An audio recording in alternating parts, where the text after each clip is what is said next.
Now it should work. Hello everyone. Now microphone does work. Amazing. Okay, give me a second, guys, because yeah, I'm being prepared for a stream.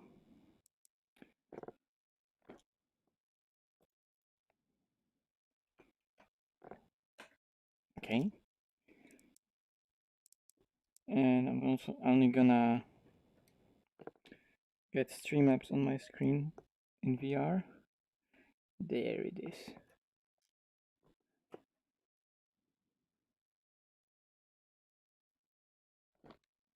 Whoop. Okay, and it just crashed. Amazing.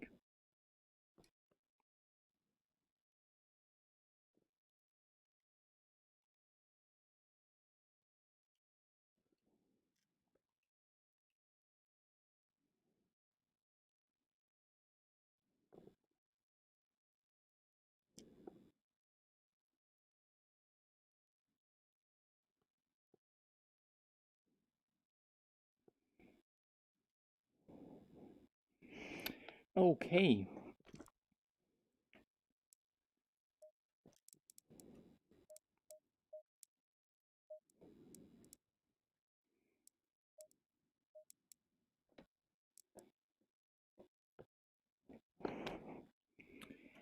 ACC, you should be able to see it in a sec. There it is. It works. Amazing. Okay. So, Hungary, Porsche Cup, and some practice. Because there's a race at ACR today. So at least a bit of practice would be nice.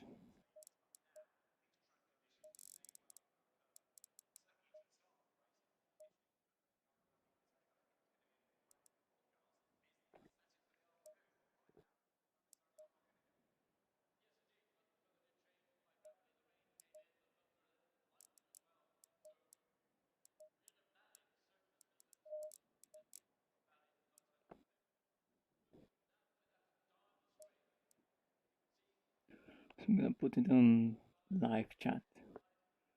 So it says there are 7 viewers, okay? I hope it works. It should work. Yep, it does. Okay.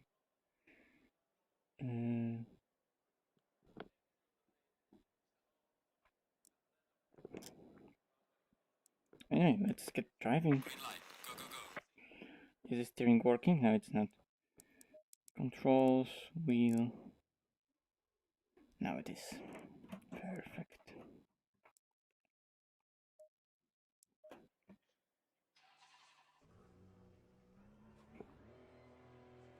Spies on the setup. I mean, you can spy on the setup, but it doesn't change the fact that, like, I don't really have a setup. And if I have, we know from the last week, it's really bad, probably. Because last week's setup in the race was working terribly. And we've put, what, 2 days into it? Because I wanted to, you know, try to discover how that car works. We did some things with dampers, and it turned out to be an absolute disaster and fail. So yeah.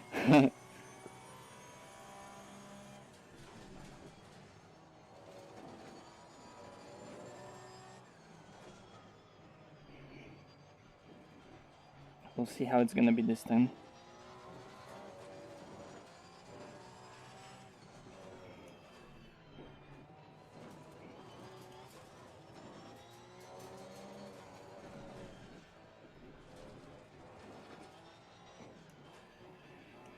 Also, I think the bot should be working now.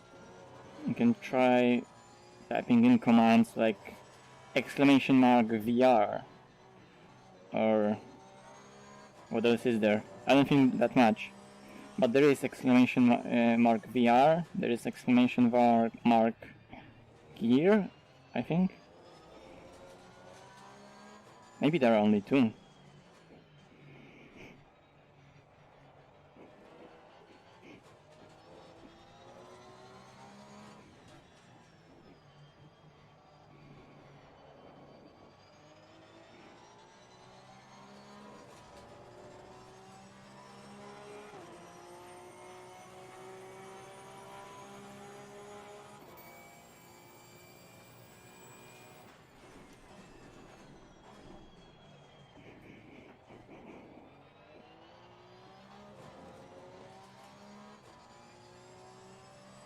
Whoa, it works! Yay!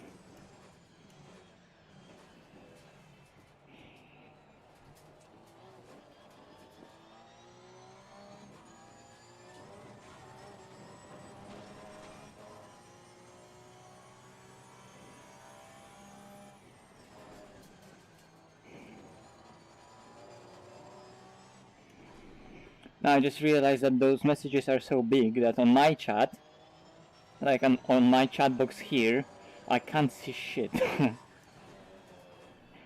when someone types them.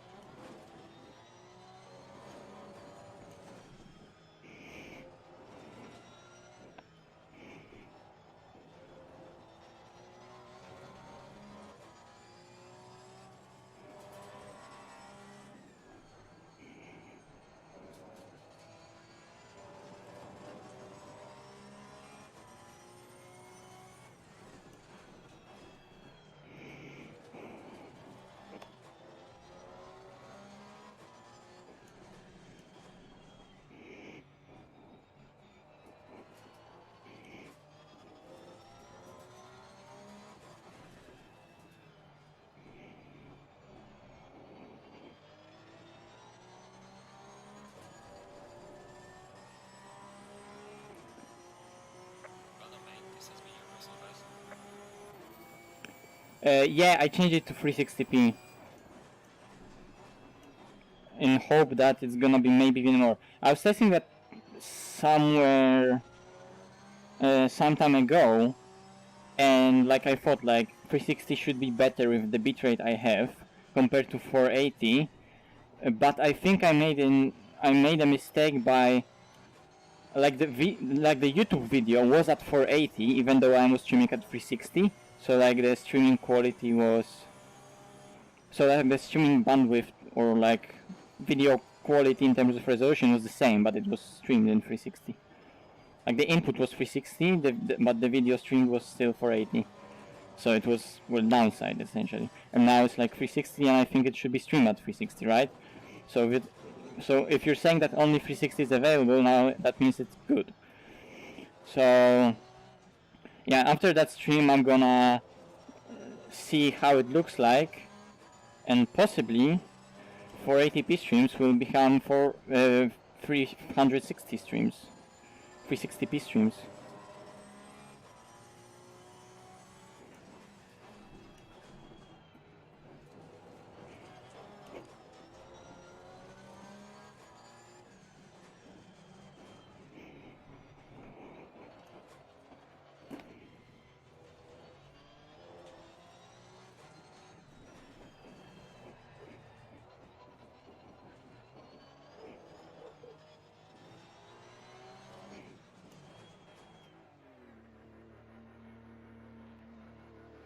Okay, let's do practice pit stop.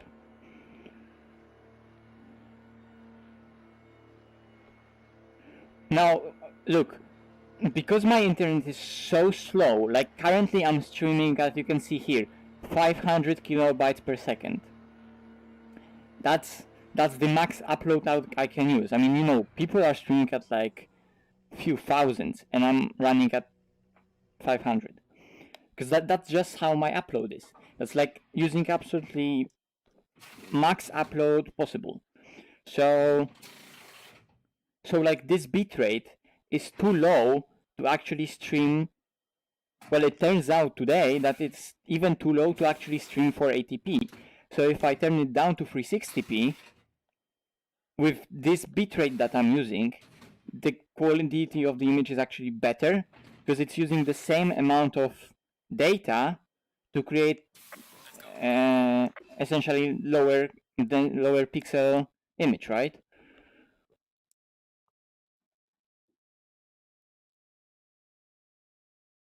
Well, yes, setups from other don't work. That's, I mean, my setups especially probably because I'm driving like a maniac.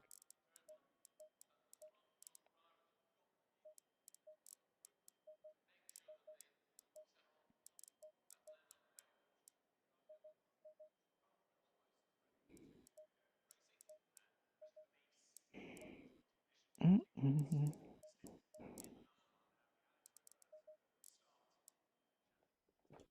I'm gonna actually put on the gloves.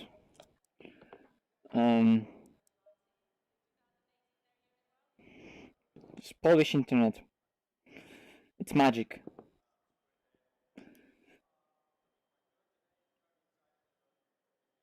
Ferrari Rampage? Why Ferrari Rampage? Road to 140p. I think 144 would be too low.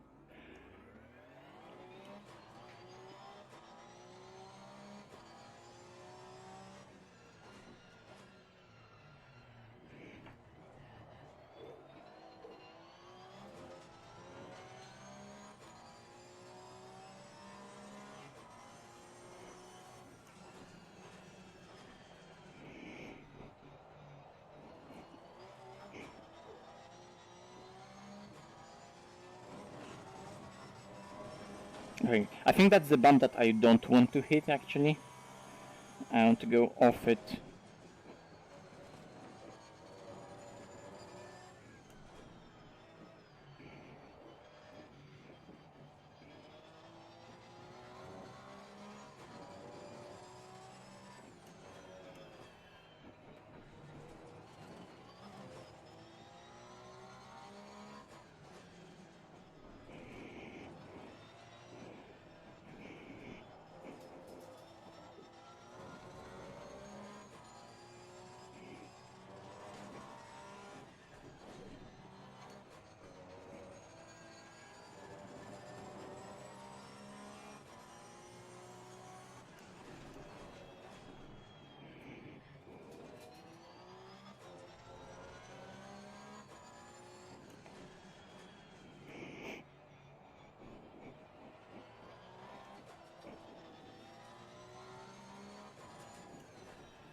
Hungary is like one of the most underrated tracks in the whole ACC.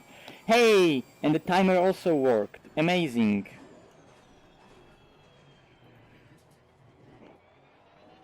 So, I don't know why, but my Streamlabs bot didn't want to work, so I used Nightbot. But it works.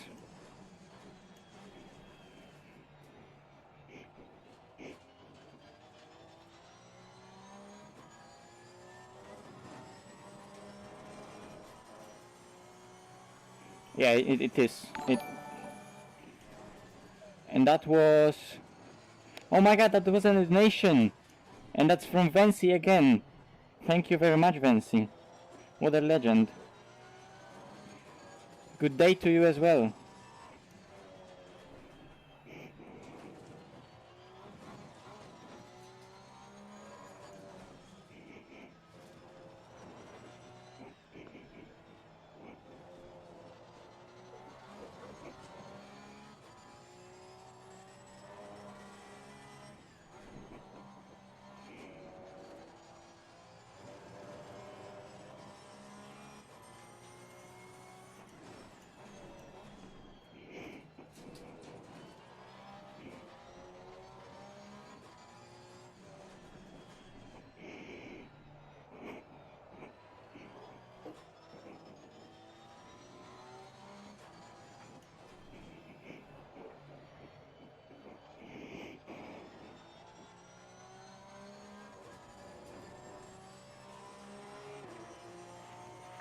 .46.0.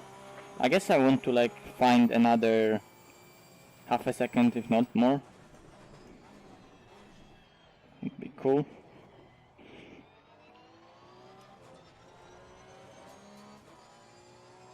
Hello, Vency. Hello, hello.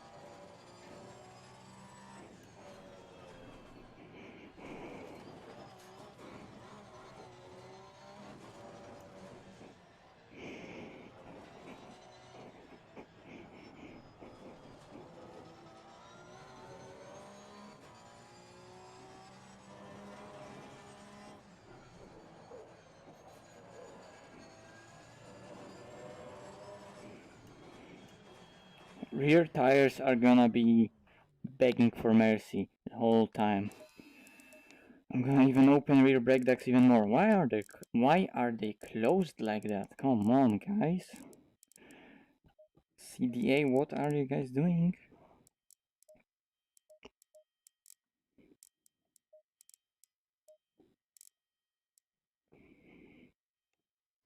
Let's catch up with the chat.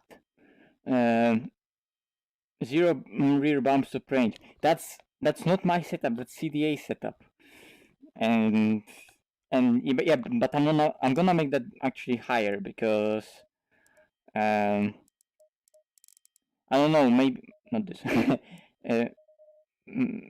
I don't think it works with like the new cab car, because the cab car was updated with what springs it uses, and I think that's an old setup. Like for example, on Imola CDA setup, because I got hands on CDA setups. I think on Imola CDA setup doesn't have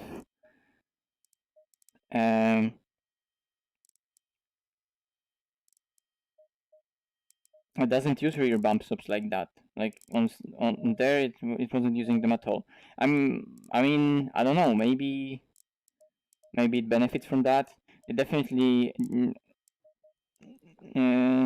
gets rid of that understeer on the exits, but then again, you lose traction that it should have, right?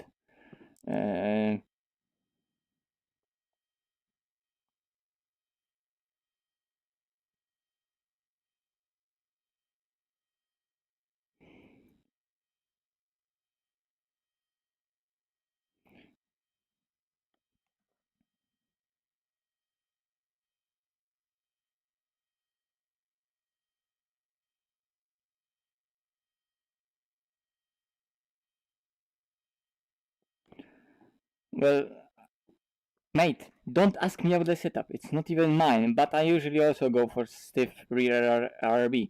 Well, you want the stiff RRB to get the rear out on the exits, to reduce oversteer on the exit, to reduce understeer on the exits. So on the, so you reduce, Boże. So you induce more oversteer, or at least you're reducing rear grip, or maybe you're exceeding the grip of the rear faster with harder ARB, so the car's balance goes more towards oversteer and rotation, right?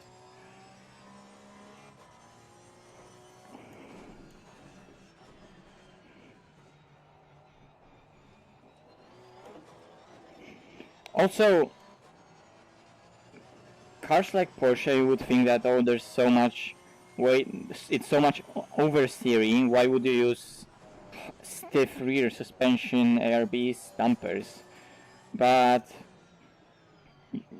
sometimes it's not about it being stiff, sometimes it's about it being controlled, right? And not like sloppy. It needs, like, the mass that's there needs support and control over that weight. So it needs to be a bit stiffer.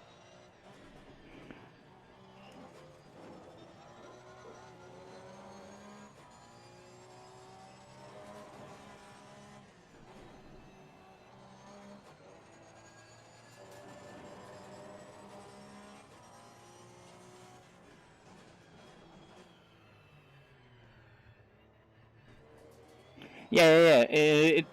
Bumps of so yes, they also control the aero. Although, you know, that's a cup car, so it won't squat on the rear. Like, it's squatting on the rear won't affect its handling that much. Of course, in GT3s it has even more of an effect.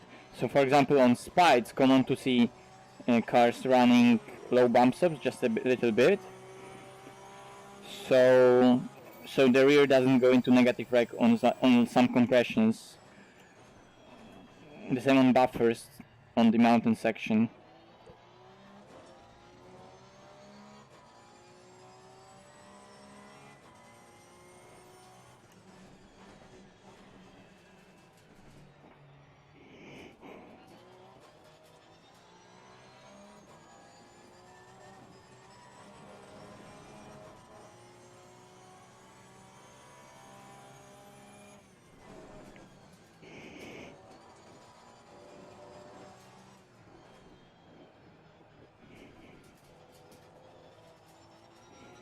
I'm not always going into this corner too early.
Nope. I don't think I have actually ever driven anything Fanatic.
Whoops.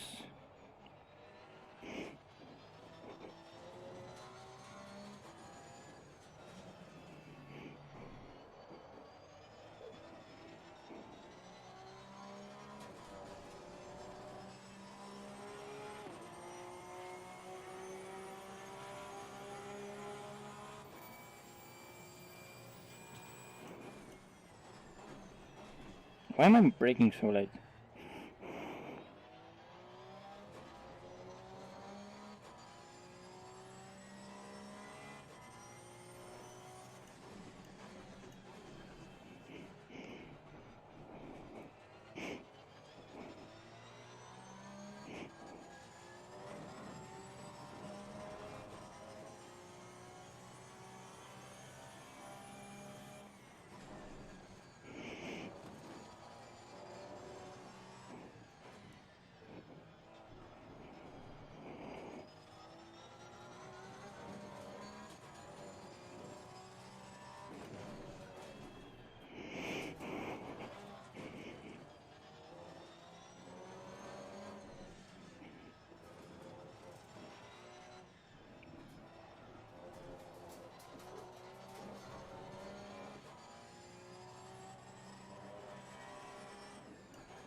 I'm missing all my references, driving really bad.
It just became harder to drive. I don't know why.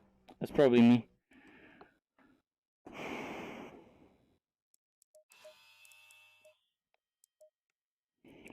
I'm gonna try and I don't know. I want to try something.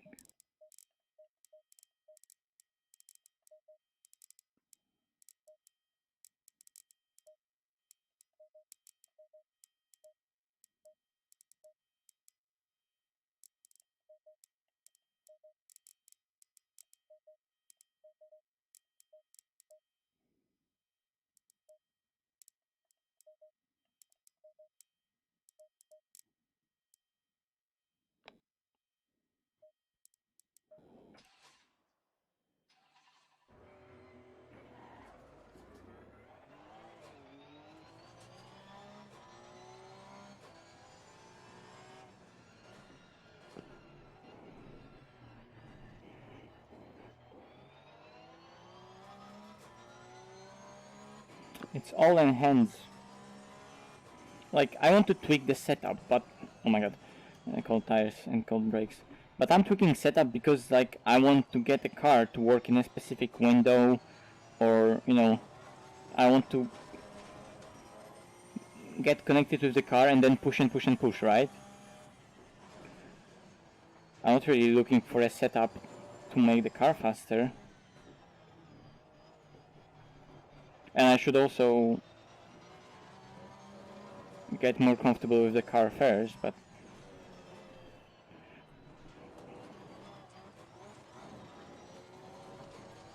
take it off the grass.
Back.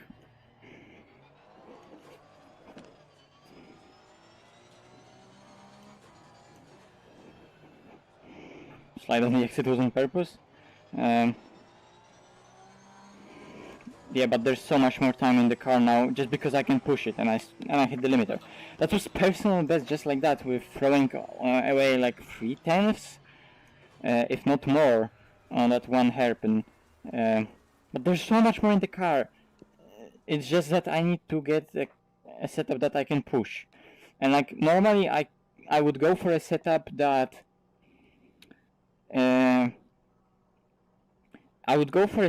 would be a lot more aggressive, right? But recently I found that I can get in some cars, like in some GT4s, or even in car like a cup car. I think that's what I discovered last week, is that I can get a lot more out of the car when the car is so much more safe, and I can push it because I'm a driver that leans a lot on the front tires and is really aggressive with low transfers. And in GT3s I can play a lot more aggressively with that, with aerodynamics working and keeping the car really stable. And there I can lean a lot more on aerodynamics, and then on top of that I can generate a lot of mechanical grip weight transfer. And in cars like that, I think I can't really push that much with really aggressive setups, just because I drive in that way, that I lean on the that I drive on the nose a lot, and I think I don't actually need that aggressive setups, because there's no arrow that needs to be, like, moved far forward. I don't know, I'm just ranting.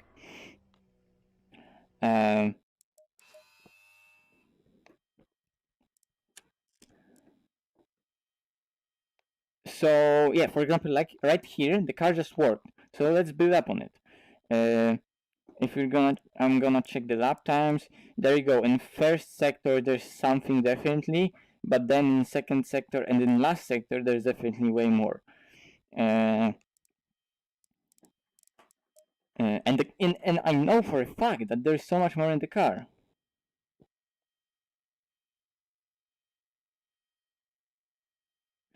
Well, that car is always gonna wash out. But the thing is that, I mean, it's hard for you to notice on the stream that, but I was gaining loads of time on the entries, and then that's where I mostly gain my time, by driving on the nose with confidence, carrying a lot of speed but stable, right? And then the car, which is 911, is gonna wash out on the exits because it's a 911. So we could try mitigate that, and I'm gonna do it right now, sure. But at least right here, we discovered that I need that stability and then that confidence that I was lacking before. And it felt so much better. Harder springs a bit, so on the entry it was more compliant. ARB is a lot different. Bump stop range a lot on the rear. I don't know. I can maybe put it. I don't know, like a half, 100. I don't know. Let's see. Maybe it's gonna engage at high speeds. Let's see. And maybe just tiny bit higher here. I don't know. Maybe higher here.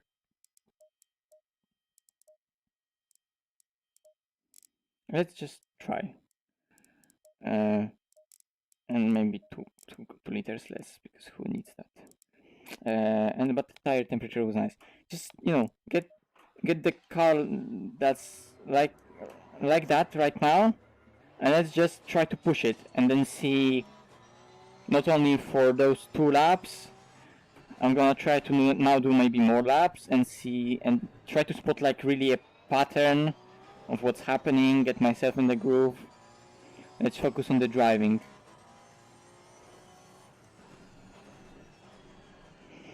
Maybe play a bit with like some basic ABS, brake bias and stuff like that. Definitely here I want the car to stick a lot nicer, but that compromises everything else, the rest of the track.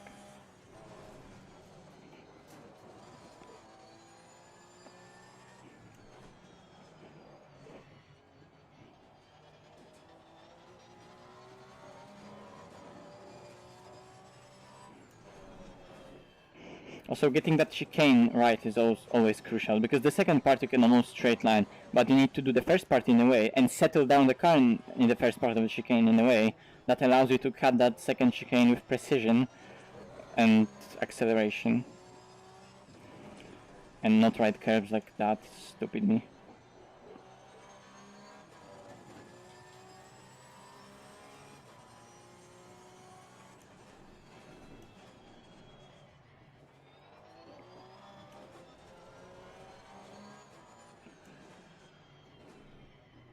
Do you remember the...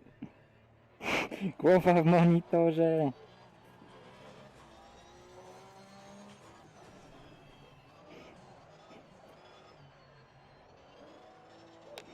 Okay, it's hard to spin it and it's easy to control, that's good.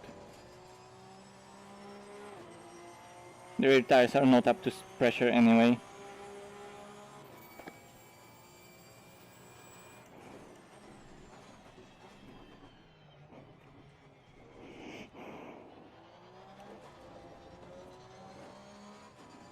Just washes out on initial acceleration. Could be the tires, could be dampers.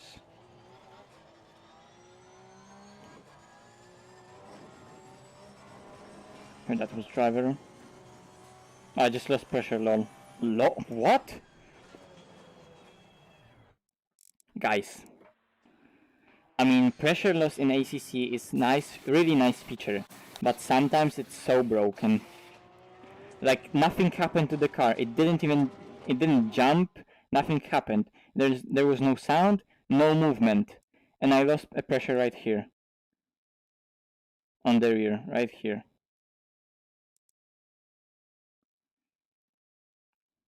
There was almost nothing happening. Like, the car absorbed that so well. Yet I lost so much pressure.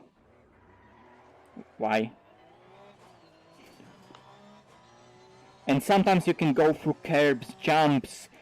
You can hammer some of the jumps and curbs and nothing happens. It almost feels random sometimes. I don't know.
So much more to find in this corner. And now I locked. Ah, fuck.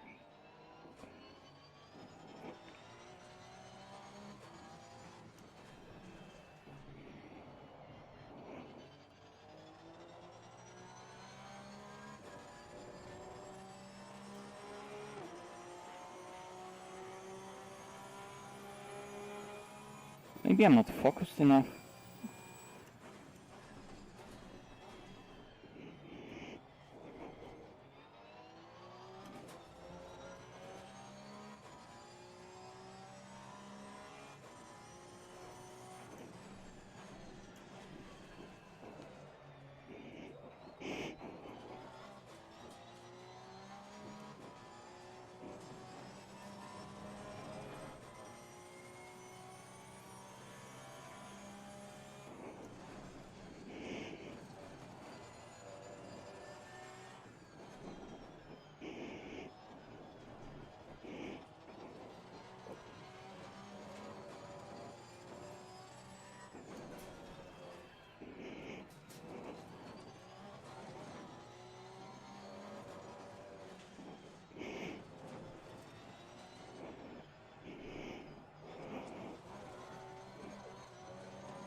Like, on the first lap, tires are ready. On the second lap, they are already overheated.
Common mouse work. Thank you.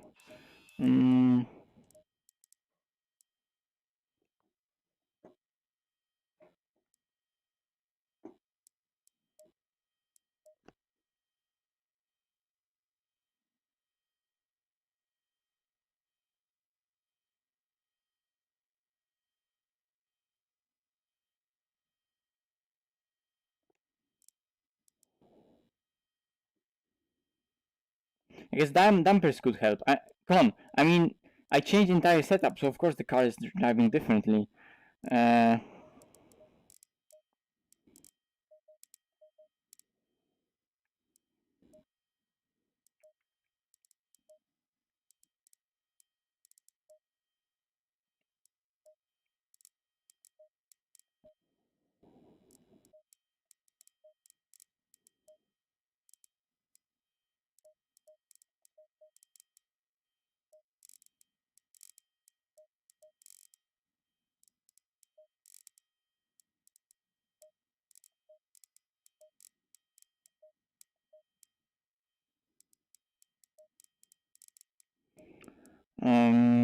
do I want to change anything else apart from that? No, I don't. I want to check timetables. So there was 3 tenths in the first. No, there was a tenth in here, and here I lost a lot on the exit of one of the corners of one of the right-handers. But here there was a best middle sector again.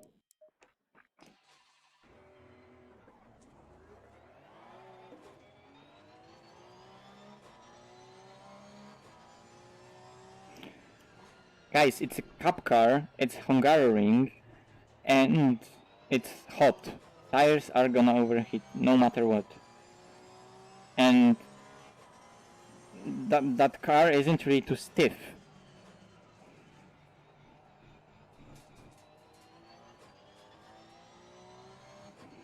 You can go maybe a bit softer, I don't know, on the dampers, but it's not gonna help. It's not gonna not overheat them. I just need to find a balance that's gonna work with those overheated tires.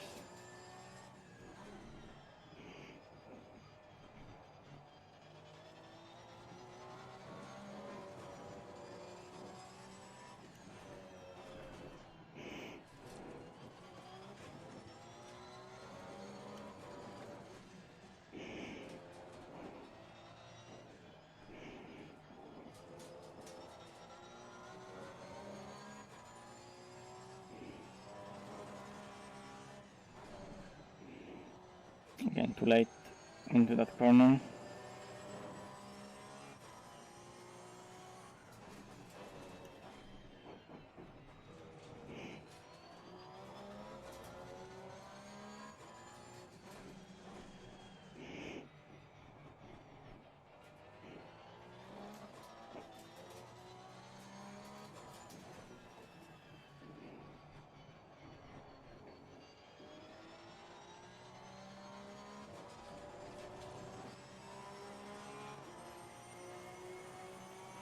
Yeah, it's no tow. And that's too late braking again.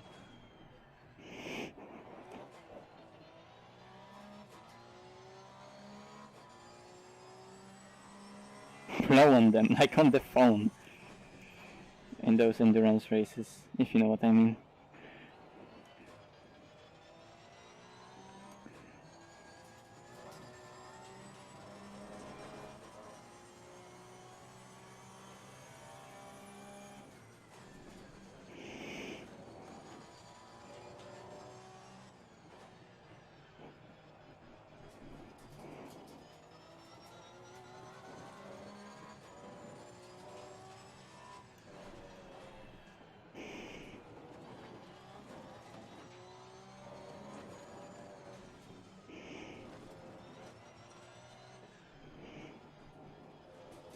I need to also work on my references and the lines, because they're just not good.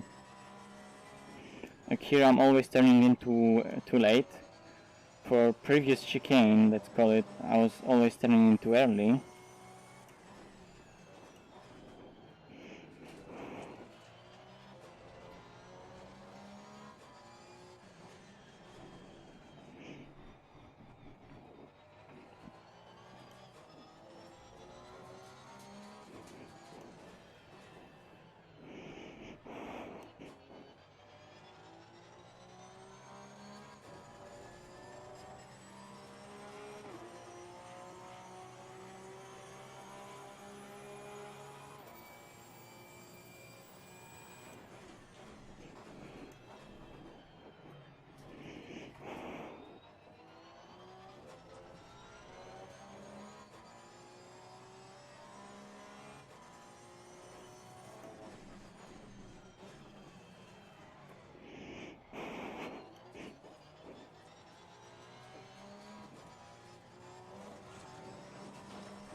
Okay.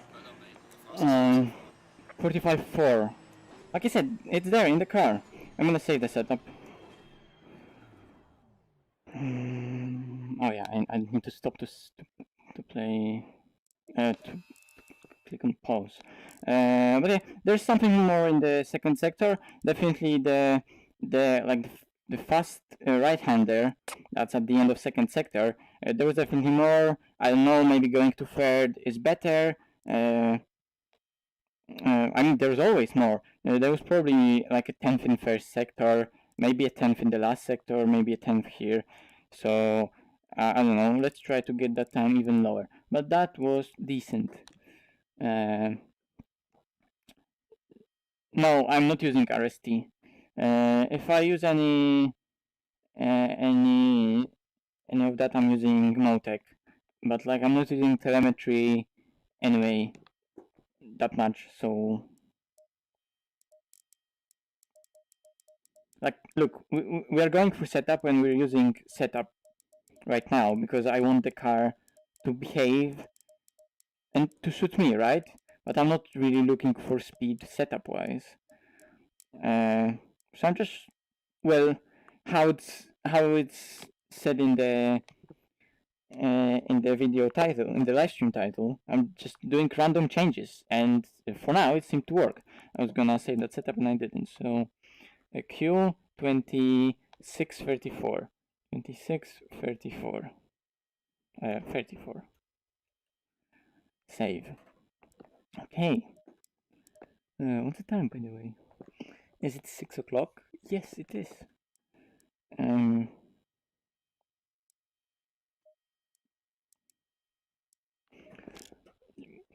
But let me just look at the car because it's nice. The cup car, when it's like the cup car in the showroom doesn't look that good because in the showroom it has like really weird high ride height. I mean, every single car in the showroom has weird ride height, but the cup car especially has the front that's raised so high and also has like no camber. But when you put it on the track and when it's slammed down and when it has that high camber on the front, it just looks so good. It looks proper. And also I really like how it turned out in that yellow color. It looks really nice with those platinum wheels, how they should look. It's really nice.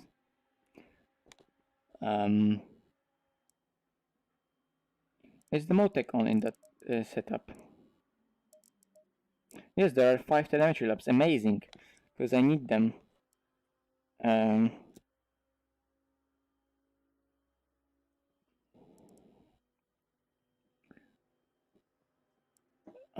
By the way,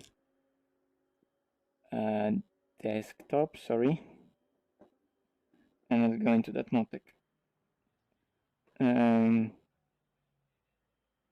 Documents, ACC, Motec, Hungary in a cup car. Ta-da!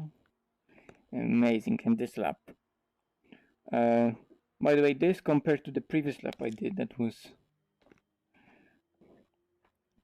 And there is that time in the first corner in the apex. On the apex there is definitely time, but then I gained a lot on the exit because I just fired out that car straight away.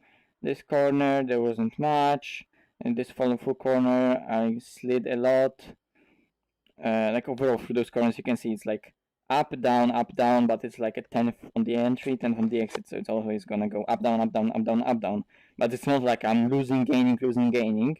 Like one up down is usually just one corner, which is that's just slightly bit different, and because I'm comparing two very close laps, it looks like that, but like the overall margin that it's covering is really small, so that's why it looks like that.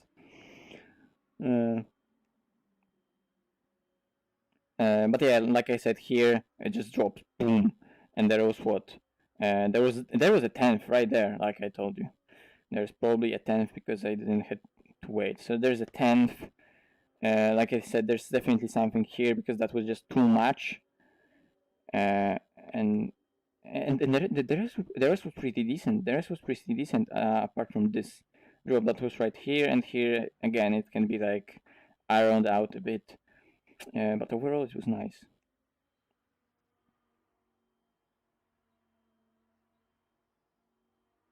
Jesus, that's fucked up.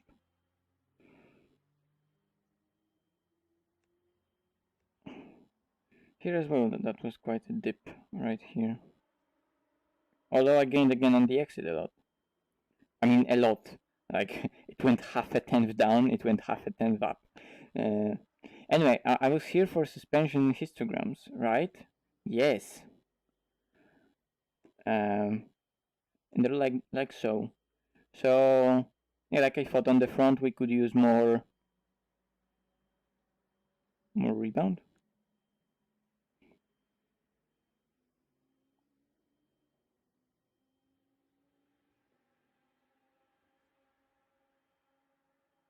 The rear is pretty nice.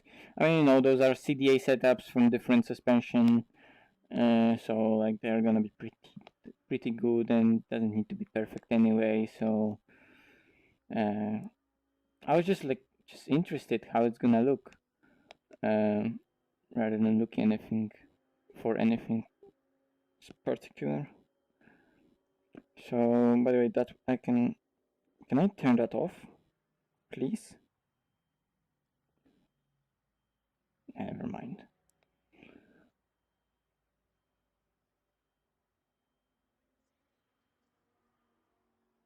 Oh wait, you're asking for a color. I'm using 120 saturation, so it looks a bit different. But I should be actually using 110. Fuck me. I was about to change that. But it's 178 or 177, like he says. 5 to 4 is way more brighter. Since I saved that replay, let's just go out. I'm gonna show you some colors when it comes to yellow. That was gonna be yellow colors tutorial. So, oh, it's actually even higher. It's 181. So on the car right now, there is 181 and 178, 178, 177 here are even brighter. So I'm using like properly like ducky yellow, like I don't know, construction site yellow. And 177, 178 are even more banana-like. And then now this is that 177, and then 5 to 4 is even more like lemon-like, banana-like.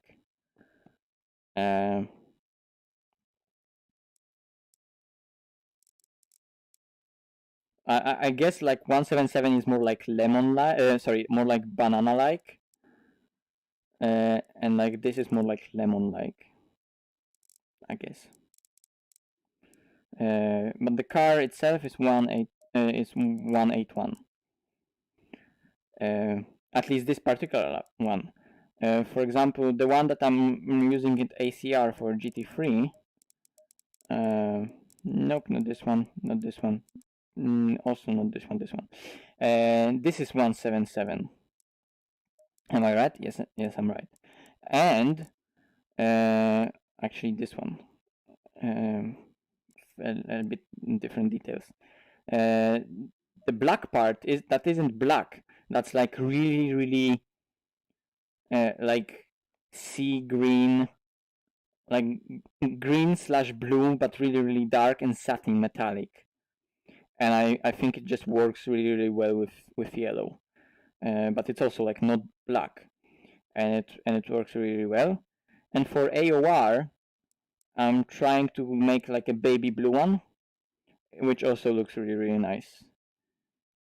With those lights, I mean, it looks amazing. And this was the charity race that we did. And of course, this is the legendary livery.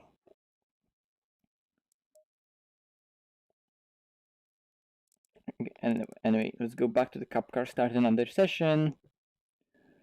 The whole 28 people are watching. That's quite actually a lot of people watching. So I hope you guys enjoying the stream and me moaning about everything and ranting.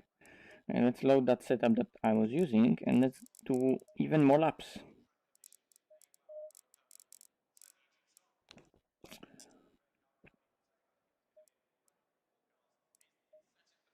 Green light, go, go, go.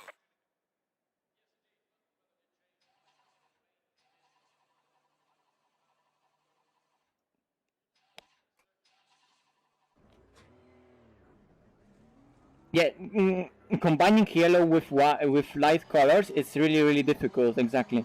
So I think what you said 179, I don't remember right now, but I think 179 was this like a bit darker yellow, but yeah, it suits nicely with lighter colors if you like, mixing with white or something like that.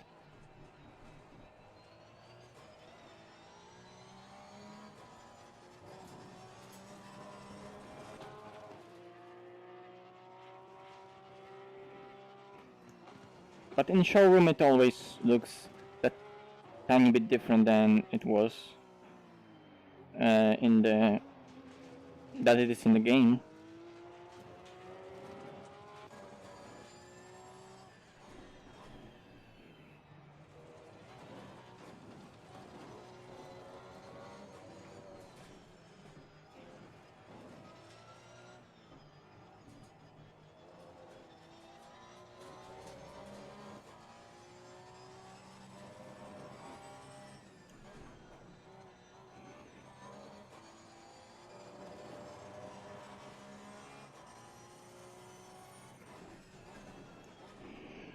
There's definitely time in this corner, I remember that. I'm gonna maybe try going in third gear there. Here I think I need second, and here maybe try to exactly like that. Get traction in second gear, wait a bit.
Whoopsie daisy.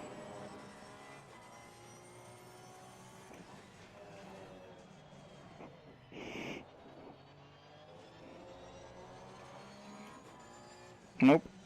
Too little torque. It accelerates well, but I don't have control over it.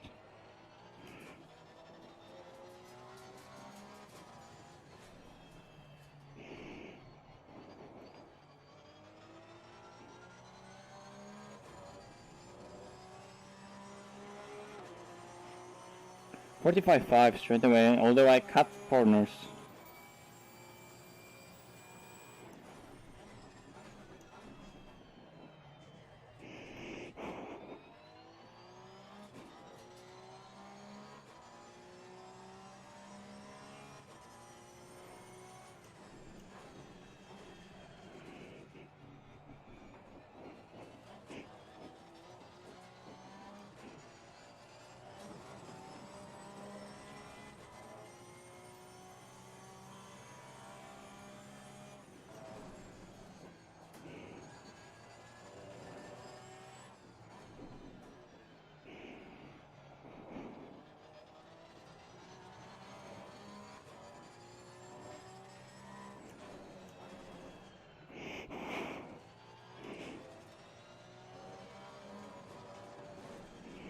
Oops, braked on the curb.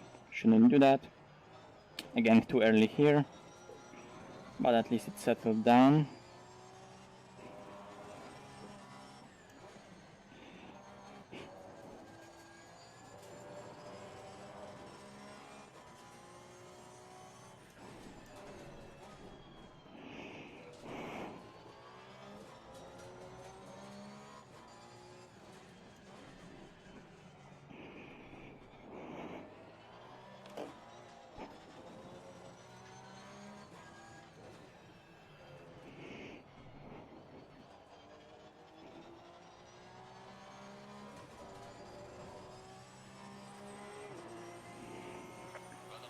Uh, 55, 6.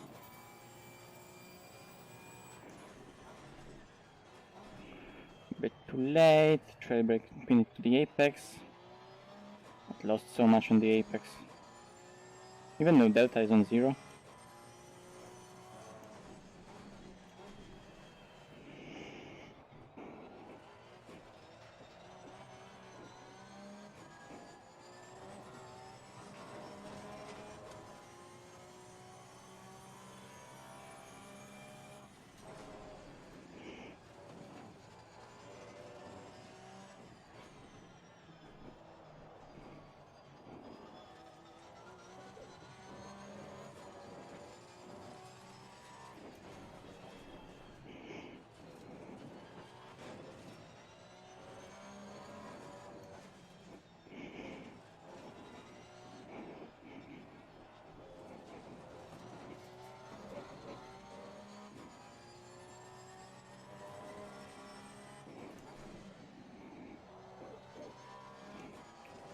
Messed that up completely.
Okay, sounds about. Okay, let's. I'm gonna practice pit entry.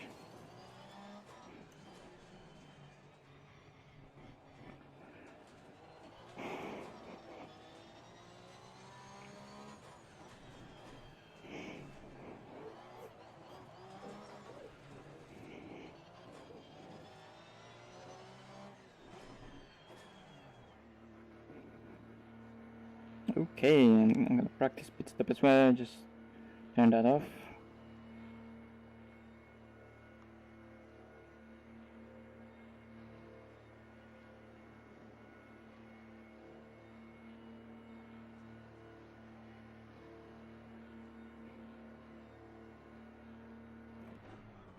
Nah, yellow rims is too much.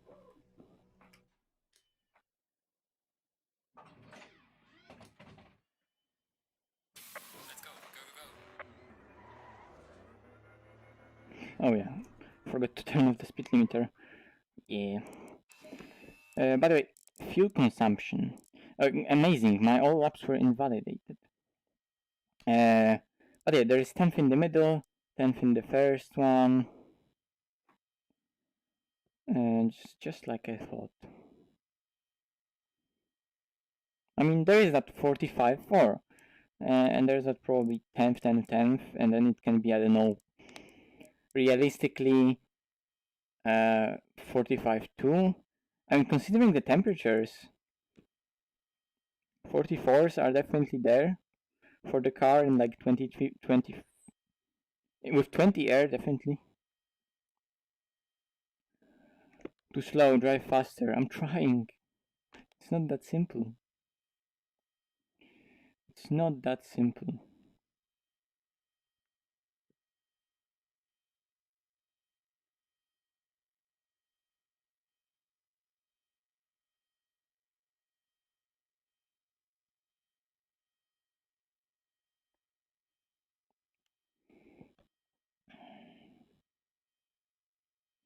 What car? If that was question to me, that's 911 Cup car.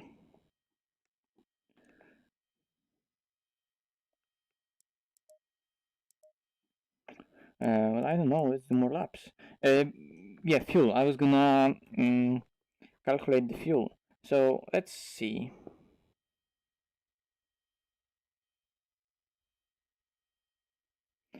Let me calculate the fuel on my phone. So the race is again 20 minutes long, if I'm correct. I think yes. The lap is like a 45, so that's 1.75 minutes. The race is 20 minutes, so 20 divided by 1.75 is 11.4. So it's gonna be a 12 lap race plus one out lap, so it's 13 laps. And 13 laps times 1.8, because that's fuel consumption, that's 24 liters. And we're gonna add 1 liter in pit stop, but it doesn't really matter, so I'm gonna put 24. I'm gonna add 1 in the pit. Pressures are like so. I'm gonna reduce rear pressures by 1.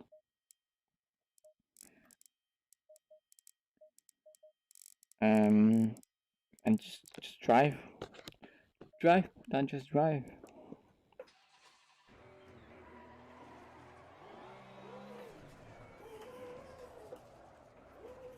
That's exactly pit entry that I wanted.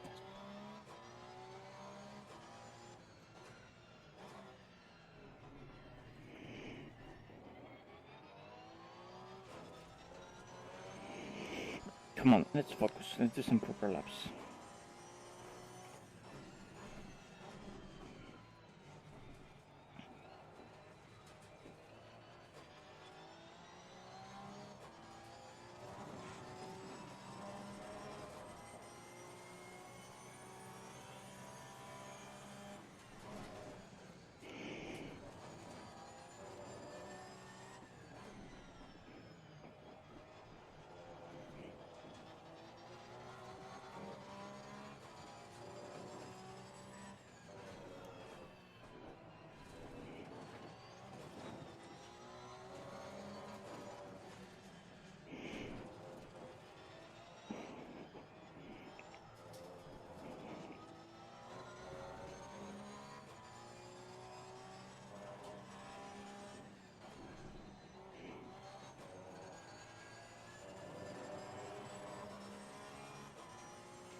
Well, let's be honest, that didn't look like anything, that just looked like shit.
Whoops.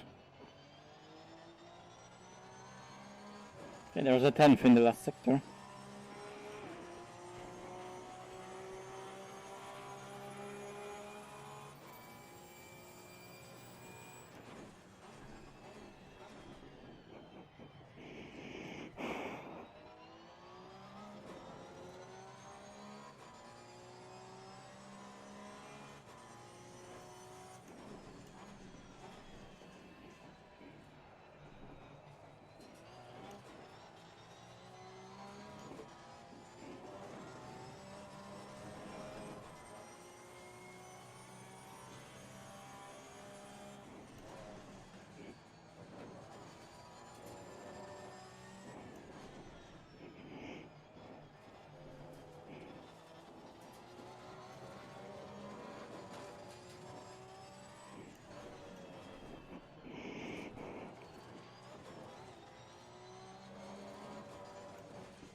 I just lost 2 tenths in the last sector because of driving shit, but that was a great lap. The middle sector was a killer.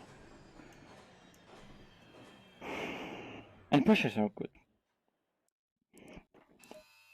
I invalidated it, but the middle sector was great.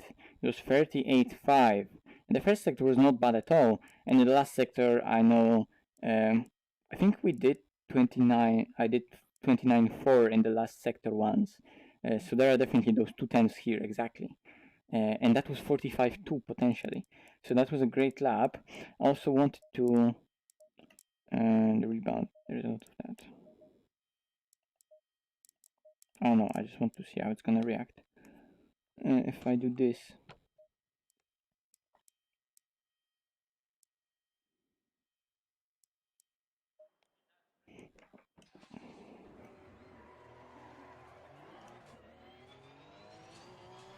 Whoops, that was a really mental 50-meter board.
This car.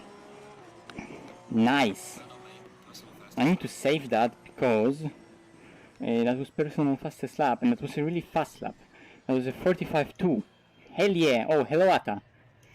Even the thumbnail is pixelated. Even the thumbnail? What is going on with YouTube? It shouldn't be. That's...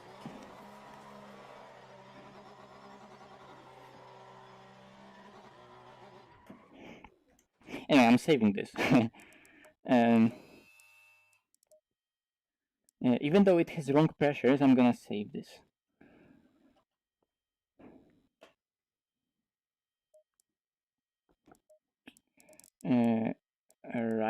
Right. Yep. Nice. I want to go into the replay to see that lap, because that was really good lap. Finally everything got together nicely. Oh, also, before I'm gonna check the lap, I'm gonna go into the Motec and see... come on, Motec.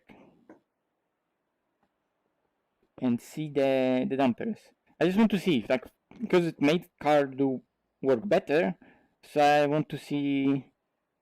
it was again a random change, like it was stated. Yeah, it kind of moved to be better. I don't know, just a bit, but yeah, it got better, just a tiny bit, you know. But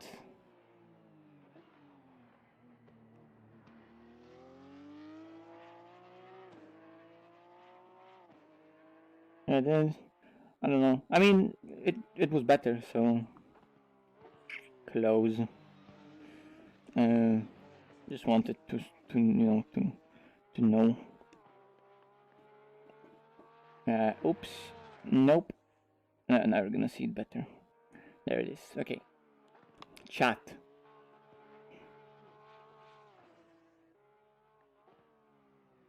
Yeah, that's YouTube. Exposed. It's not ACC, it's Minecraft mod. Oh no. Now they know.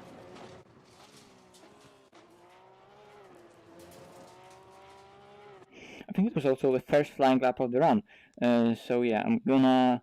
what's the time? We still have an hour. So I'm gonna do like a longer run to see how the tires behave.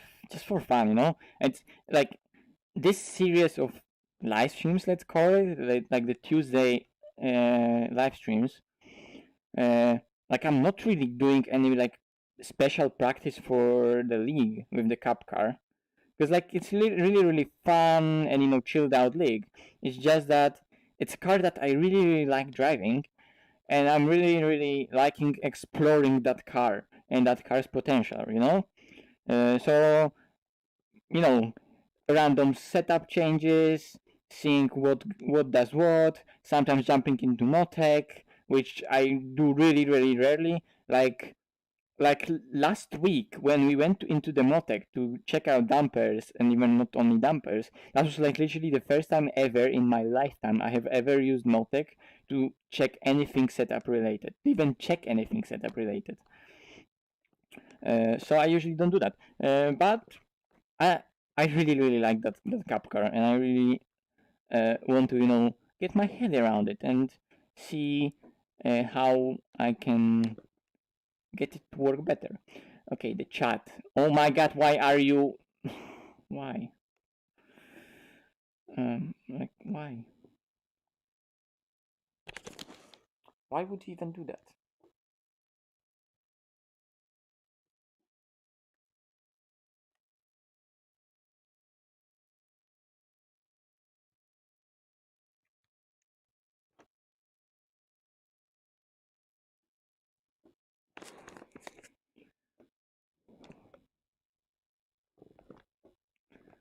Like, I'm sorry, man, but like, why?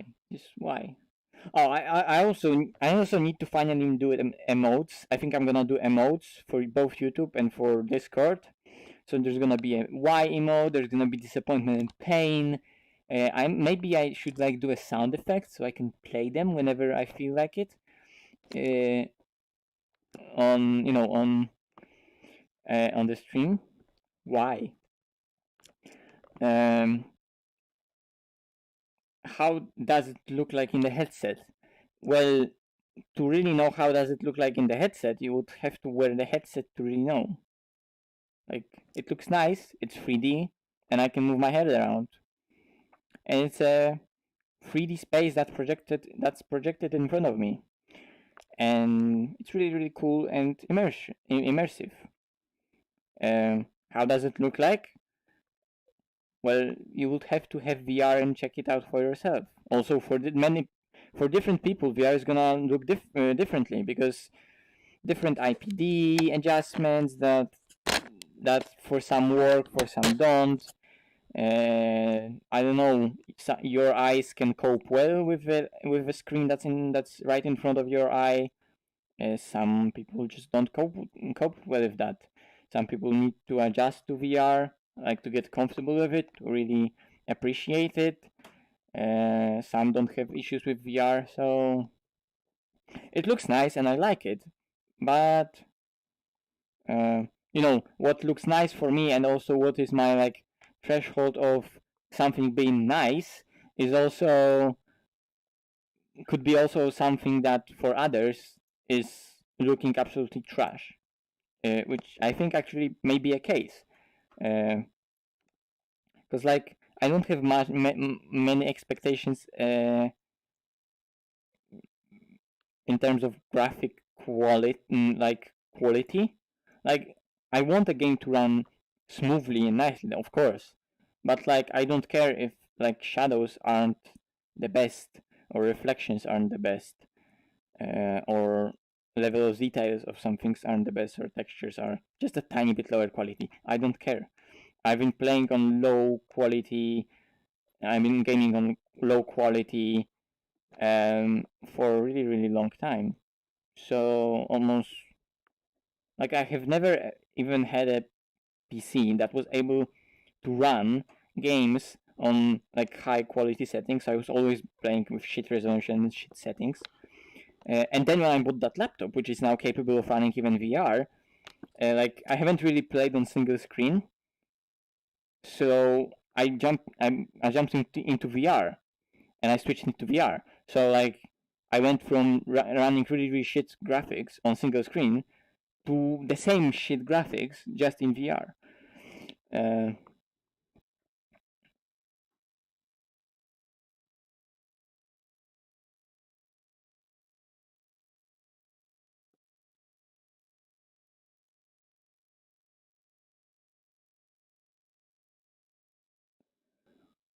well, that's great that Neil said that something needs to be around this, but does he? Is it like everything between 12 to 14 for every single car? 911 Cup car with low fuel front end, it's just a magic front end of car like this. So, I mean, yes, you're absolutely correct that it should, if it feels good, it's definitely a good change. Uh, I don't know. I'm not a setup guy. I'm not a Motec guy yet, or maybe ever. I won't be ever, but let's see. 33 viewers. Let's go. Also, there was a bot that should be like working, but it's not working anymore. I think. At least Nightbot, like it was working for some time. Maybe it wasn't 15 minutes yet. No, it definitely was 15 minutes. So the Nightbot suddenly doesn't. No, wait, it was here, but it was some time ago already. And now it doesn't show anything. Anyway, Hungarian lap. Let's talk about it.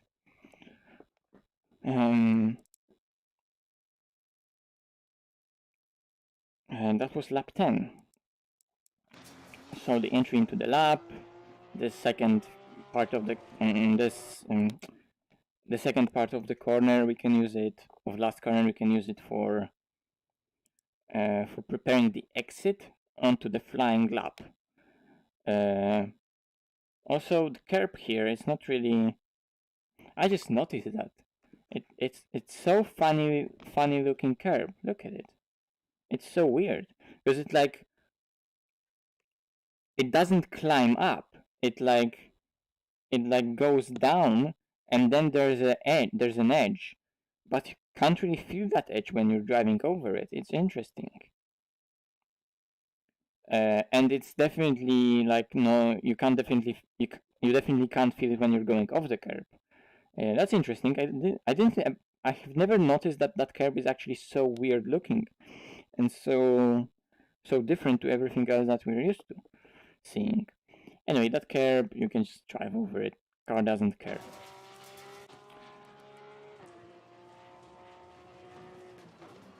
T1, I brake where the rubber starts. In GT3 you can brake, of course, later, just a bit. And here's the entry and trail braking into the apex. So here's the corner where you really need to nail trail braking. And you can see how deep into the corner I'm braking. Here, only here I release the brakes, and still the car rotates really a lot. Now I tap the brakes again, so you can see that I was braking up until the apex. I need to clip that apex and rotate the car nicely, because otherwise, with this car, I noticed that if I'm gonna apply the power too early and it's gonna wash out, it won't really gain much speed. It won't accelerate that freely. But if I'm gonna rotate it mid-corner nicely, even though I'm gonna have lower apex speed, I can really accelerate. So if I can get that really aggressive transfer of load to the front and rotate it really nicely, even at high speed, then with the good exit I can gain a lot. Here, brake where the curb starts, brake in the straight line, and then start to trail brake a bit into like a double apex corner. Here's one clipping point, you decelerate, then you start accelerating, hit the second clipping point, and here it's all about like the balancing act between how to apply traction and how much road to use to apply the traction. But you know, at the end of the day, we need to arrive at the left side of the track. So that's really nice. Here I lift a bit in a cup car. I don't know, maybe you can cut it, and if maybe dampers are set up perfectly, it can settle down really nicely and gain because you were flat throughout. Maybe you can have a setup that will do it flat without any lifting, but I just do that slight lift. Like it's a lift to like 70% for a split second, for just a moment, but it works. Use all the road, of course. You can be, I think, on this curb still with the tires. As we discovered, don't go with the tires over this thing because you can actually lose pressure.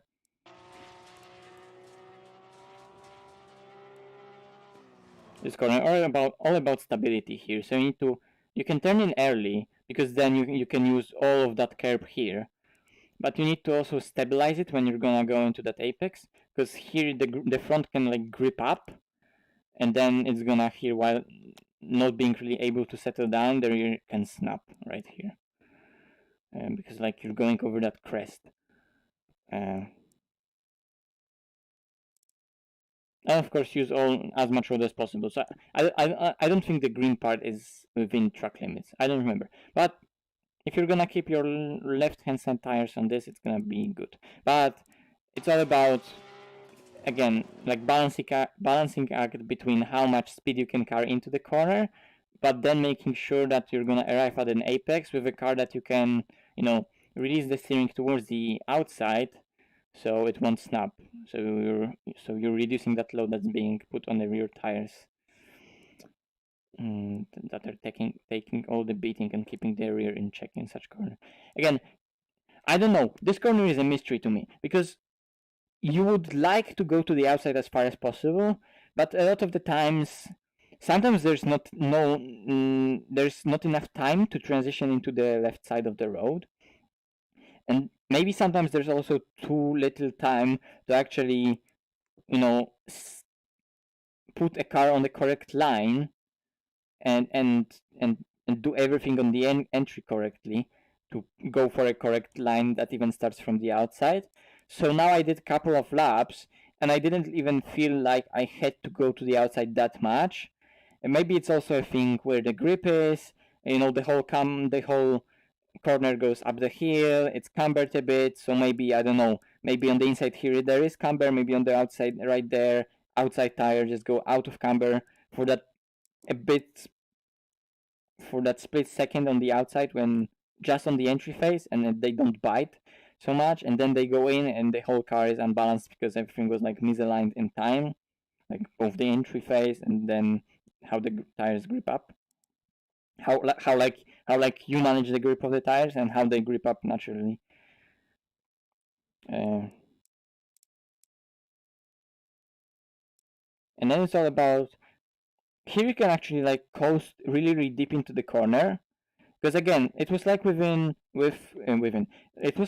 turn 1 that it was washing out a lot, and you can wait just a tiny bit more, only tiny bit more, and then just gun it, and here make sure that you're driving towards the exit, accelerating freely, rather than arriving at that exit here right at the end. Again, I just noticed that those curbs are weird like that everywhere.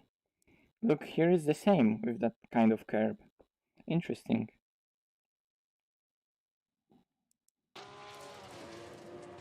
Okay, and chicane. Chicane is easy because it's a cup car. GT3s will struggle with front clearance. It just won't, so we can cut everything. So make sure that left-hand side tires on the first one are on the curb. And also it can snap on the entry here, so watch out for that. So like settle down the car. I just clicked wrong button. Amazing. So here on the entry, just turn in the car, put it on the correct line, but right here, right before it goes in, it can snap at low speed. So just stop braking, make it settled, go for a line. You can even accelerate, so like you help the car climb the curb by accelerating and releasing the load that's on the front. And then you need to like make sure that after that you're gonna settle down the car that comes off the curb and accelerate in a straight line. So here you're just cutting this in a straight line without much going on with the car, because if you're not gonna straighten out the car right here, you're likely to hit something with your underbody, or with a tire. That sausage right here. When you're looking at it, oh my god, it's so huge actually. Yeah, I was gonna say that thing right here, it looks from the inside of the car, it doesn't look that big and that high, but if you're gonna take a look like from here, now especially that I'm in VR and it's like real size, holy shit, it's so big. Like it's the size of my desk.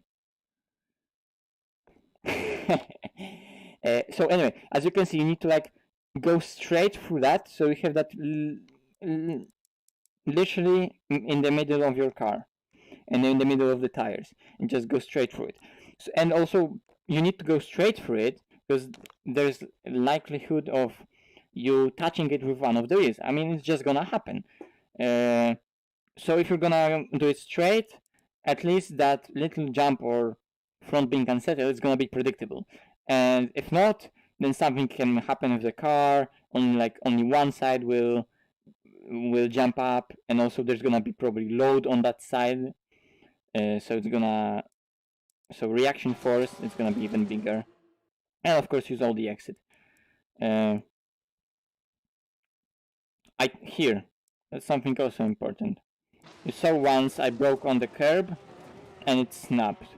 So here, you can brake on the curb. It's not like you can't brake on the curb, but you can see like for a second, I at least positioned the car into the corner, and now I'm braking. So it's not like braking in a straight line and then turning. So like there is braking on the curb, and then on the curb I also make the car turn. No, I already positioned the car into the corner, and then I brake in the straight line while coming off the curb. So it doesn't have that much problem going off the curb. So go off the curb, and then you can already apply the brakes as you're going off it. And also, you can see, the entry into that corner is quite early, because you're carrying a lot of speed. I again clicked the wrong button. Also, disclaimer, it's not a professional track guide. I'm just like saying things. Because like I'm watching my own lap and I'm trying to memorize things that I did because it was a good lap.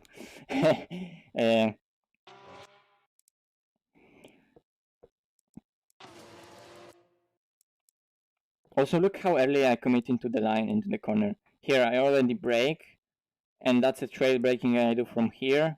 Release the brake, climb that curb ultimately. I didn't do that right here, but you can cut it a bit more.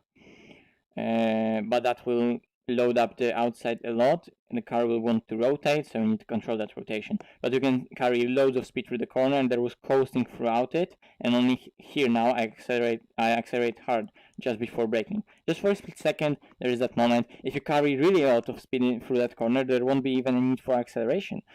But you know, corners are connected, so you need to go to the inside of the first one, outside of the second one, go for the second one. You can see here, even the tires, even the grass have like tire, well, not marks, but like tire, I don't know how to call it. Like there's like a groove in the grass that you can actually see right here. So, and it's not that high, so you can, so like your tires, if you're still on the curb, you can be just tiny bit over the curb, and it won't really jump. And then of course it goes high, so it will. But here, like that, it will clear it quite nicely. So you can cut it just a tiny bit because of that dip in the grass that's right here. So you can use that curb freely without really fearing death from that grass. But you also need to, you know, aim precisely for that dip in the grass. But at least it's there, so you can use it. But make sure that you're gonna slow down enough through the corner, so here you can accelerate without really being on the limit. Right here you can see that I'm slowly starting to release the steering, and I'm at least trying to here make the car accelerate freely out of the corner right here. And apply that power. I mean, you know, Cup car overall, it has a lot of rear grip. I mean, it's a 911, so it will want to rotate, and it doesn't have traction control, and ultimately almost 500 horsepower, so it will slide. But considering what it is, it has still really a lot of rear grip, and you can lean on it. That's what I wanted to do a setup that I can lean on and use the rear grip. This is almost flat. You can use the curb to induce a bit more rotation. I think I even lift here just a tiny bit, but you know, it's all to make sure that I'm gonna arrive for this corner as much on the left side. Touch the brakes, but really gently with the brakes here, because here aggressive load transfer and you lose the rear end, because it's a really again that's really fast corner. I here downshift to third, and then settle down in third, and then I think short shift to fourth. Again, patience on the entry phase, but it's gonna be a really snappy. But you need to be still patient for the exit. And then you can use the inside curb for more rotation, and go on the throttle when you feel like you can release the steering and towards the exit and let it accelerate freely. Use all the road.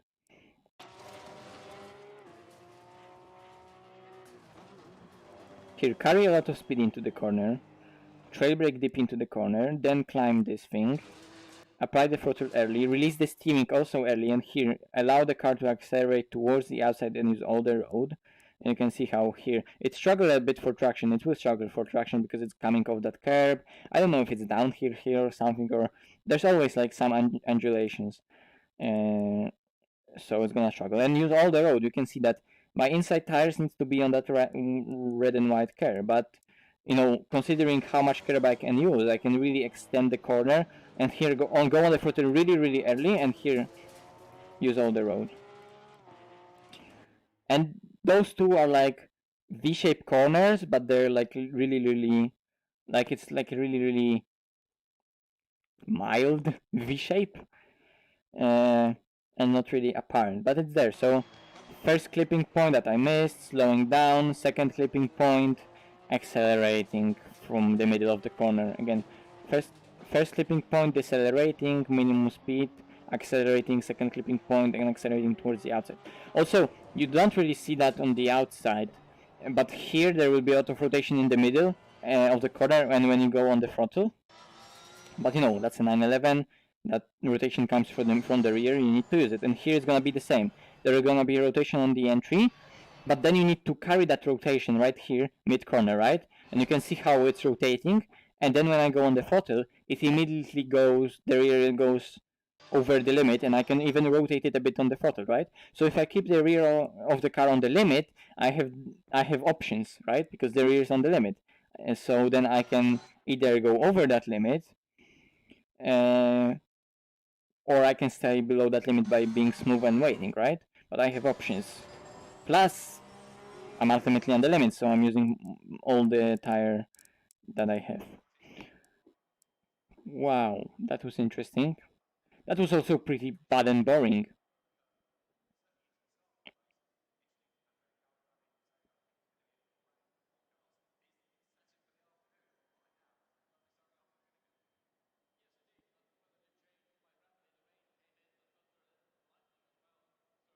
Oh, hi Armin. I didn't realize you were there. Hello, if you're still here.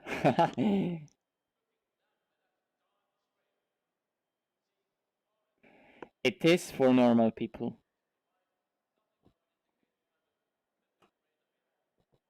Normal people, all the people are normal, and people that we call aliens, it's important to understand that they're also people. It's all possible for every human being, and it's all within capabilities of a human.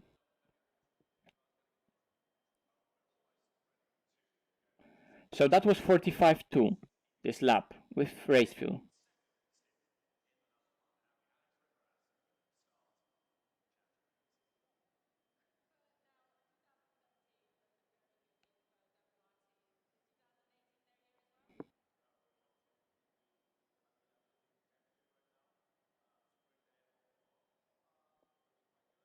Why would you like to time me out? That's not on this, that's wrong channel. For that, go to Gamer Muscle channel. That's the channel where we time me out. Okay, what's the time again? It's 7 o'clock. So I'm gonna do some driving to get used to the car again. Let's do some like more laps to see how's the car behaving throughout the stint, and how the tires are behaving throughout the stint, and if they're gonna get hooked after 5 laps, or if they're gonna hang for like more than 7-8 laps. That would be nice. And if there's need to change something to make the car more stable, because it's gonna become unstable after like 10 laps. The cup car is mental. For first 10 laps, it has a lot of grip, and then it's different. But then it's like constantly different throughout the rest of the stint. But it's different. So if there's gonna be a need for even more stability, well, I'm gonna make it more stable.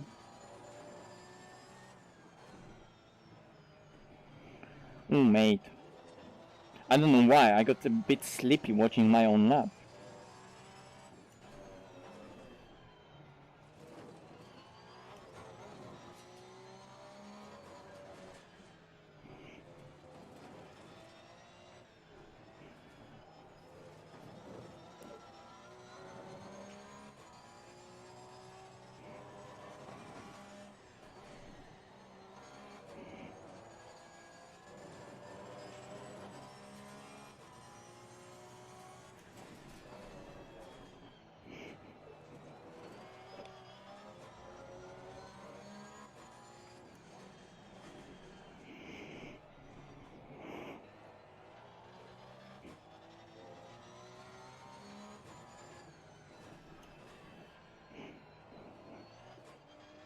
Last week there was like, the setup was like, I had to fight with the car so much, but it was still fun because that car is fun anyway. Although it was such a workout. And this time, I mean, it's pretty similar. It's still a cup car, but it has more of that playability.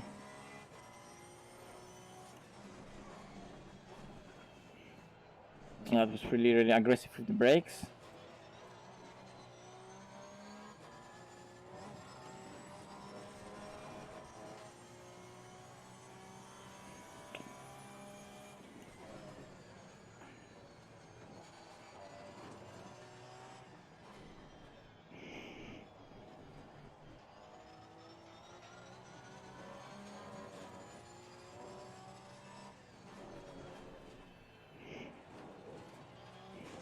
Oh my god, yeah. You see? I hit the curb with the right front tire, and I was also turning, so there was a load on that tire, and it just launched me into the air. When is the race? I really like Hungary. It's one of the most... I haven't actually driven it that much overall, because it's not used that much, but I really like that track, and for GT Force it's amazing, for the Cup car it's amazing. GT3 racing is here also really well, even though it's hard to overtake and it's really technical, but it's good, really good track for racing and for action, even though it's hard to overtake here.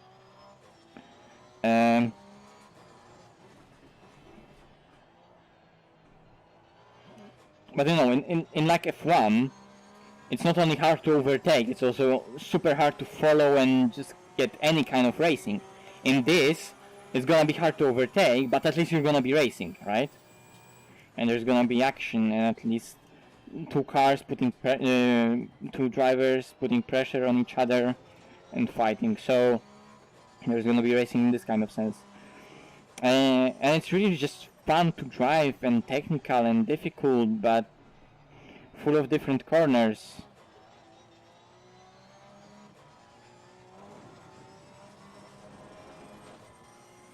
It's really underrated. Okay, fourth gear. Not third.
Thank you very much.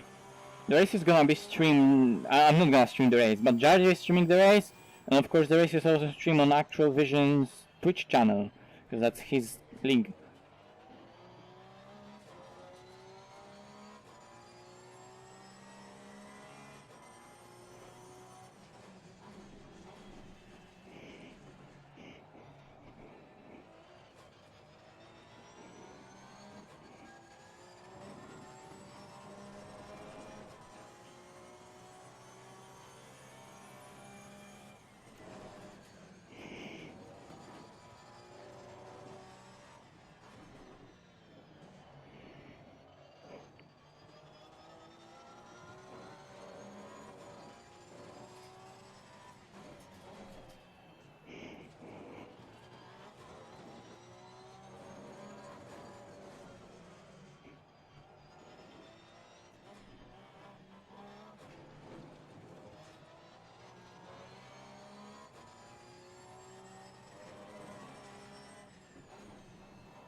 How easy is your wheel?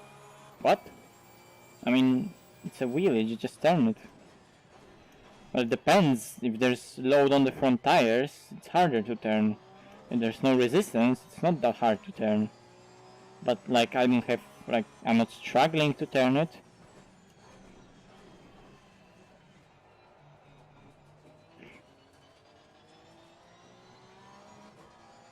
I mean, no, I can't like turn it super freely. It's not that easy to turn it, but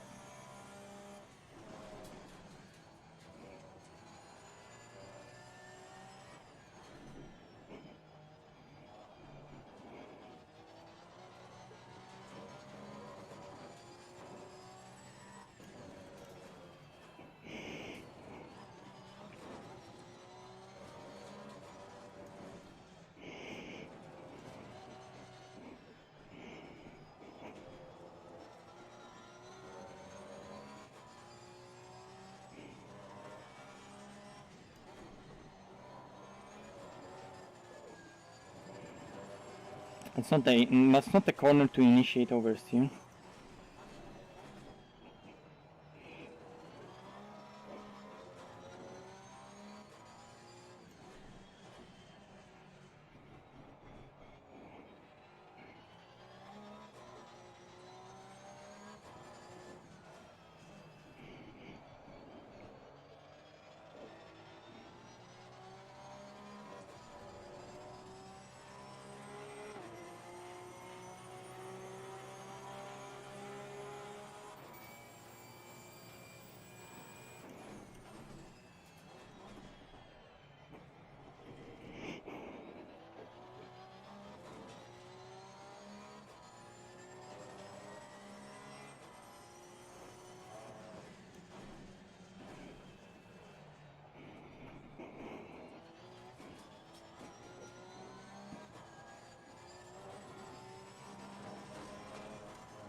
Hello.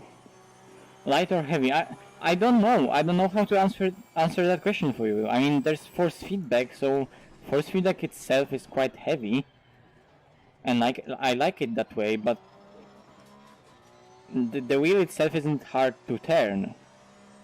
There's not like dampening that stops me from turning the wheel.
Yeah, I can try doing fast lap with safe setup.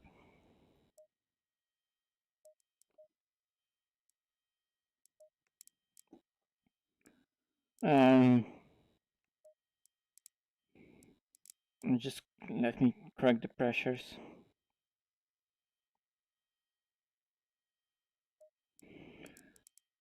70755560.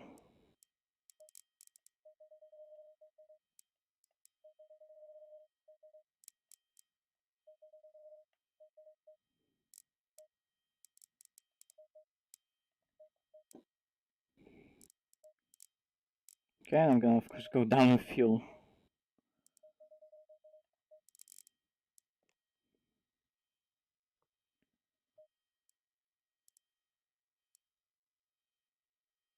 I have all the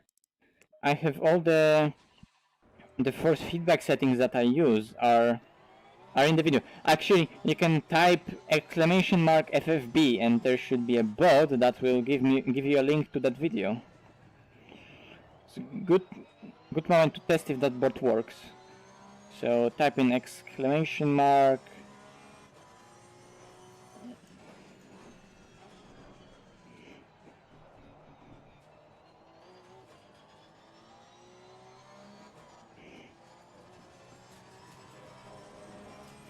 FFB.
Yeah, that wasn't the best lab, but I guess you can maybe go into 45s even with safe preset. That would be definitely like low 46 with a proper lap on safe preset. And by the way, I want to check something.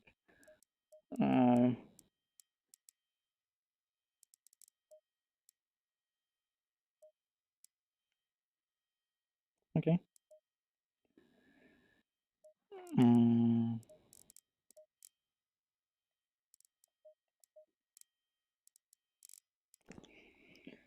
What's the time? I have like still 15 minutes. Um, hey, there is a link. It worked. Amazing. Thank you, bot.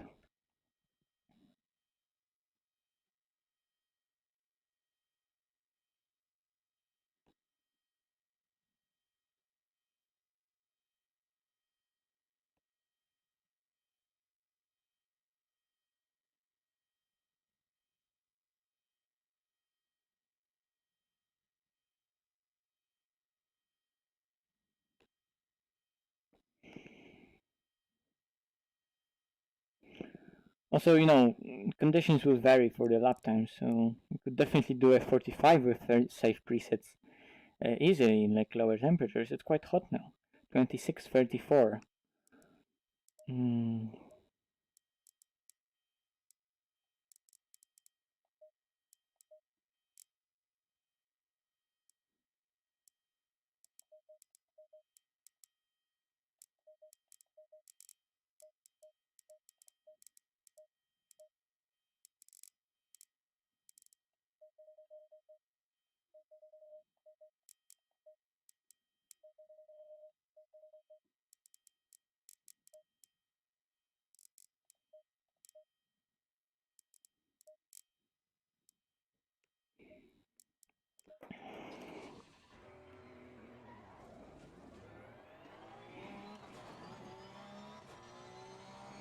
You're welcome, no worries.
Yeah, that was another decent lap.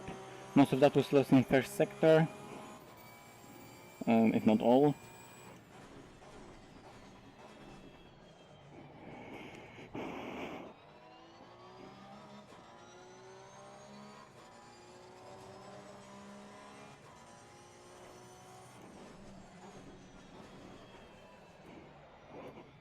Went wide, there's no grip.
And goes over the limit. Shouldn't try over driving like that. I'm also gonna lower the pressures on this side by 1 click, save that setup because it was nice. And I'm gonna end the stream right here, guys, because I need that little break before I go on the server for a race. And yeah, that's perfect time to end the stream. Right here. So yeah, second sector was decent. That first sector on that magic lap was how it was. It was magic. It was lap again. What lap? It was lap 10. I want to go just for the onboard for that first sector to see that. Lap 10. Especially second corner. First corner wasn't anything special, but turn 2 and 3.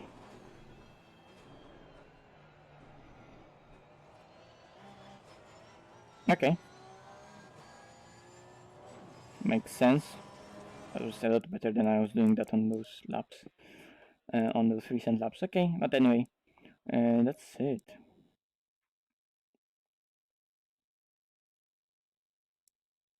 That will be it. Yeah. That car is so nice. I really like it. So yeah, guys, thanks for watching. And there was 0 lost frame. No, there were 27 lost frames. So that's a really good result overall. But yeah, I guess that would be it. Thank you very much for watching. Again, thank you. And yeah, go check out the race either on Jardier's channel. I'm sure you know Jardier. So he's gonna stream the race. We're gonna have a little race in Porsche Cups at Hungaroring. And of course, the race is gonna be streamed on official Actual Vision's Twitch channel. So go and check that out. But yeah, that's it for the stream. So cheers, take care.